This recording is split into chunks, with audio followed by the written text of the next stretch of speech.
वहाँ पर पता लगता है कि एहसन शाह एक हफ़्ता पहले तकरीबन जो है वो कॉल करता है उसको उनके एक भाई को, और उससे कहता है कि तुम्हारे लिए मैंने एक डाला जो है वो ख़रीदा है और बस थोड़े से पैसे तुम डाल दो, बाकी के जो है पैसे जो है वो मैं डाल दूंगा, आप टेंशन ना लो, मैं आपको डाला ले। उसने कहा मुझे क्या डाले की ज़रूरत है, मुझे ज़रूरत नहीं, और जब होगी तो मेरे अकाउंट में इतने पैसे इस वक्त पड़े हुए हैं। मैं शादी से पहले की बातें थी, आज की शादी, ये शादी से पहले की बात है, ये शादी से एक हफ्ता पहले जब जो है ये उधर ही होता है उस वक्त। ये पहले से प्लान कर रहा था सारी चीज़ें अपने प्लान में। हाँ, इसको सारा मतलब क्लियर था, तो ये उससे पहले जो है ये बात कर रहा है और उसको बेस भी देखें आगे आके वो ओपनली इस बात का जिक्र भी तो करता है ना, लेकिन किसी के जहन में उस वक्त तक ये बात क्यों हुई, क्या बात है, किसी को कुछ मालूम नहीं है। वो इसको बता देता है वहाँ के मेरे अकाउंट में कुछ पैसे हैं, बिल्कुल है, मैं जब चाहूँगा मैं ले लूँगा, मुझे ज़रूरत ही नहीं है। तो ये इनका कॉल बंद हो जाती है और उसको ये बाद में एज आ बेस यूज़ करता है कि जी ये जो इसके अकाउंट में पैसे हैं ये बेसिकली पैसे जो हैं वो उधर से इसने लिए हैं, और इससे जो है वो एक डाउट उस फैमिली के अंदर इस पर क्रिएट हो जाता है। फिर ये आके जो है वो और इस तरह की कुछ हरकतें करता है जिसमें नज़र आता है कि मुलाजमों को, वो कहते हैं जज्बात में जो है, दोस्त था उसका, जज्बात में बहुत सारी बातें जो है वो हमारे भी जहन में आ रही हैं तो इसके भी जहन में आई होंगी। फिर जब वो जो उनका मुलाजम है तीफ़ी भट्ट वगैरह का वो गिरफ़्तार होता है और उसको तस्वीरें दिखाई जाती हैं, उस वक्त मीर मुसब बैठा होता है, वहाँ पे एहसन शाह भी मौजूद होता है और वहाँ पर एक दो लोग और भी मौजूद होते हैं। उस दौरान कॉल आती है शकील भट्ट की और वो कहता है कि हमने बंदा पकड़ लिया, हमें बंदा पता लग जाएगा, अब कौन किस तरह है, तो आप ना सब की तस्वीरें भेज दें।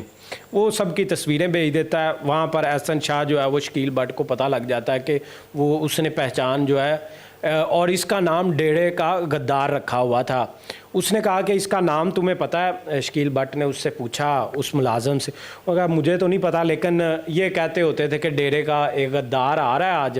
तो इसलिए जो है वो अपना उसके लिए जो भी खाना या जो भी चीज़ें मुलाजम था उससे वही मंगवाई से, तो वो सिर्फ इसको इस नाम से डेढ़े के गद्दार के नाम से जानता था।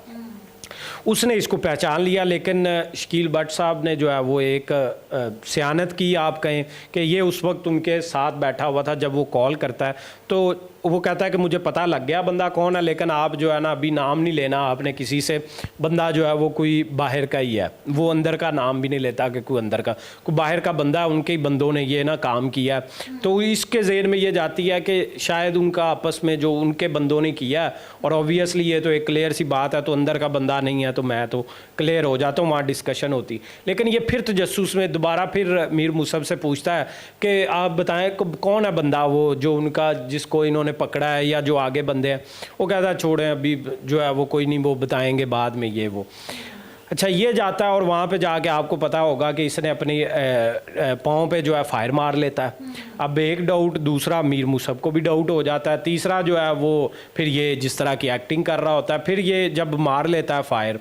तो उसके बाद जो है वो तकरीबन क्लियर हो जाता है कि ना क्या कह के मारता है कि मुझ पे हमला हुआ है, फायर मारता है कि मतलब मैं ज़ख्मी हूँ, मतलब मेरी भी जान ख़तरे में है, और इस तरह जो मुझ पर भी अटैक हो गया और मेरे भी पीछे पड़े हुए हैं, और कहीं पर मुझे बुलाएं, अब मैं नहीं भी जाऊँगा तो कहीं पर जो है ना वो ये नहीं कहेंगे कि ये आया क्यों नहीं या ये क्यों नहीं, ये अपने घर पे जो है वो हो गया। तो अब वो इसकी सारी एक्टिविटी अब उनको पता लग गया हुआ था, वो उन्होंने उस वक्त भी जाने दिया, बाद में भी इसकी एक्टिविटी जो है ये जो कर रहा था इसको उन्होंने करने दी कि इस पर सिर्फ इस वक्त नज़र रखें, और इसके ज़हन में यही हो कि ये क्लियर है, और इसको भी तो अंदर उनके मुलाजम कौन थे, कौन पकड़ा गया वो जानता भी है कि नहीं, ये बातें इसको भी पता नहीं थी।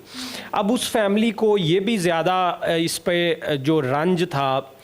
कि उनकी आपस में कोई इस हद तक नहीं थी कि वो एक दूसरे को मारने के, जिस तरह होता है कि मारना ही मारना है, या वो बिल्कुल नॉर्मली और अंडरवर्ल्ड ठंडी हो गई। जिस तरह आपने अंडरवर्ल्ड का जिक्र किया, तो अंडरवर्ल्ड जो है वो उसका हिस्सा भी बलाज जो है वो नहीं था, वो नॉर्मली काम आते थे उसके पास, कभी किसी दुकानदार का, कभी उसका, कभी इसका, वो सुनता था उसके मुताबिक जो वो कर सकता था इस हद तक। लेकिन ये वाले काम जो है वो इससे बिल्कुल तौबा तायब था, कोई इस तरह के उसके काम नहीं थे।